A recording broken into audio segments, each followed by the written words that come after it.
नियतीचा खेळ कसा असतो बघा. कालपर्यंत उद्धवजी ठाकरे मातोश्रीमध्ये बसून राहायचे आणि आता आपला पक्ष संपत आहे हे लक्षात आल्यानंतर शिवतीर्थावर जातायत आणि शिवतीर्थाचे उंबरठे झिजवण्याचा प्रयत्न करतायत. याआधी 2017ला जेव्हा राज ठाकरे यांनी टाळी मागितली होती तेव्हा उद्धवजी ठाकरे यांनी टाळी दिली नव्हती, तर त्यांचा प्रस्ताव धुडकावून लावला होता.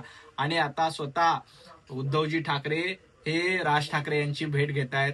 भारतीय जनता पार्टीला याचा काहीही फरक पडणार नाही.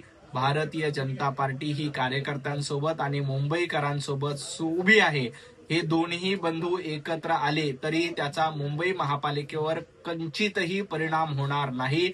मुंबई महापालिकेत महायुती स्पष्टपणे बहुमताने जिंकून येईल.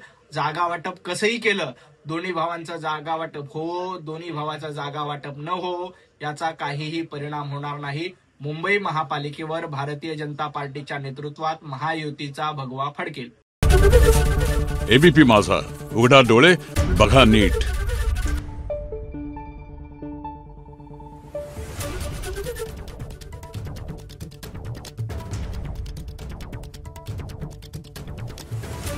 Thank you.